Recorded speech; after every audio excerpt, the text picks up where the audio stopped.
इस बीच एक और खबर है क्वाड को लेकर के। क्वाड की मीटिंग बहुत जल्द होने जा रही है और उसमें अब कुछ घंटे ही रह गए हैं। क्वाड की मीटिंग कल होने जा रही है और क्वाड की ये चौथी मीटिंग होने जा रही है वजारत खारजा सतह की। और इस चौथे मीटिंग की बाकायदा तौर पर मेजबानी ऑस्ट्रेलिया कर रहा है। मेलबर्न में ये मीटिंग मुनक्किद होगी जिसमें हिंदुस्तान की जानिब से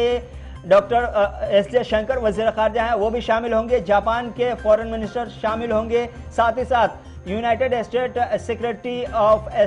अमेरिका यानी कि एंटोनी ब्लिंकन शामिल होंगे और साथ ही साथ ऑस्ट्रेलिया के वज़ीर ख़ारजा रहेंगे ही रहेंगे। तो क्वाड के तमाम वज़ीर ख़ारजा बाकायदा तौर पर कल बैठेंगे। इंडो पैसिफिक के मसले पर खुलकर बातचीत की जाएगी और क्वाड के पार्टनरशिप को लेकर के बाकायदा तौर पर आगे क्या कुछ लाएअमल तय करना है, किस तरह से आगे बढ़ने हैं और साथ ही साथ एक दूसरे का किस तरह से ख्याल रखना है और ऑल इंडो पैसिफिक नेशन जो है उनके लार्ज हो या स्मॉल हो, छोटे हो या बड़े हो, मफादात को किस तरह से लेकर के आगे चलने हैं और स्ट्रेटेजिक डिसीजन कैसे लेने हैं, इन तमाम हवालों से कल की मीटिंग बहुत ही अहम मानी जा रही है। वज़ारत ख़ारजा सतह के क्वाड की ये चौथी मीटिंग है। इस मीटिंग में मज़ीद क्या कुछ हो सकता है, सीधे चलेंगे इशफाक गौहर के पास। हमारे एग्जीक्यूटिव एडिटर फोन लाइन पर जुड़ चुके हैं। इशफाक, बहुत बहुत शुक्रिया। क्या कुछ तफसीलात है, कल ये मीटिंग मुनक्किद होने जा रही है, इस हवाले से क्या अपडेट है आपके पास?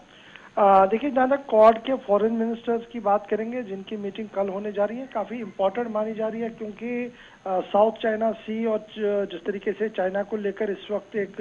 राय बन रही है उसको लेकर पहले ही क्वाड का जो बना है फॉर्म वो एक मौसर हथियार के तौर पर अभी सामने आ रहा है क्योंकि जब भी क्वाड की बैठक हुई है, मीटिंग्स हुई हैं, तो उसके फौरन बाद कहीं ना कहीं चाइना के ऑफिशियल मीडिया या फॉरेन ऑफिस की तरफ से रिएक्शंस भी आई हैं। और आज की ये जो मीटिंग है फॉरेन मिनिस्टर्स की, जिनमें डॉक्टर जयशंकर खुद रिप्रेजेंट कर रहे हैं भारत को, जापान के फॉरेन मिनिस्टर है, उसके साथ साथ यूनाइटेड स्टेट्स के secretary of state Antony Blinken वहाँ पर मौजूद रहेंगे और उसके साथ ऑस्ट्रेलिया के जो है फॉरेन सेक्रेटरी वो वहाँ पर मौजूद रहेंगे।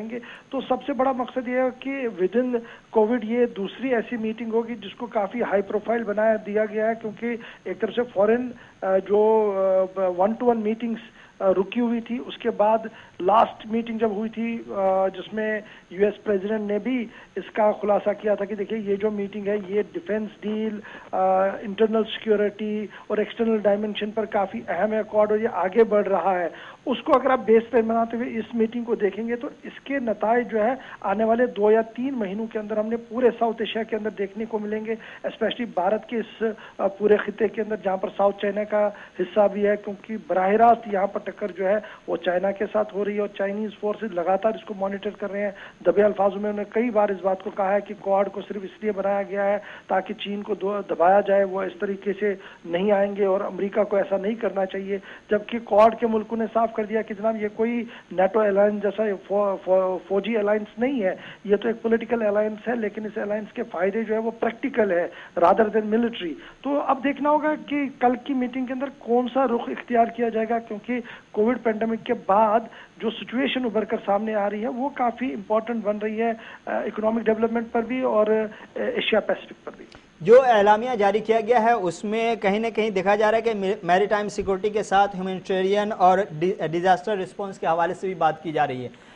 क्या ये मुमकिन है कि कल की मीटिंग में अफगानिस्तान का भी कोई एंगल आए, चाहे वो टेररिज्म, काउंटर टेररिज्म के हवाले से हो या ह्यूमैनिटेरियन एड के हवाले से हो?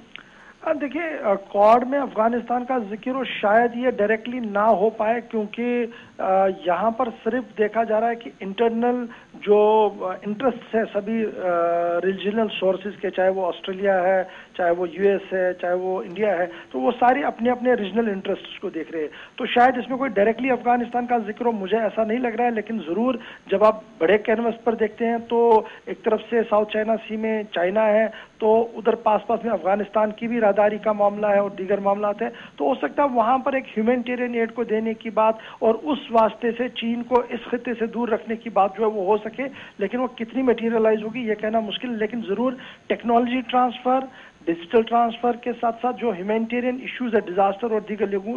दीगर मामलों पर, उसमें ये पांचों देश जो है वो इंपॉर्टेंट रोल प्ले करने जा रहे हैं और ये एक और संगमील साबित हो सकती है ये मीटिंग। बहुत बहुत शुक्रिया इशफाक गौर तफसीलात फराहम करने के लिए। क्वाड के ममालिक की वज़ीर ख़ारजा सतह की मीटिंग कल मुनक़्क़िद होने जा रही है मेलबर्न में और मेलबर्न में ऑस्ट्रेलिया की मेज़बानी ये मीटिंग मुनक़्क़िद होगी। देखना होगा कि क्या कुछ नतीजा यहाँ से निकलता है।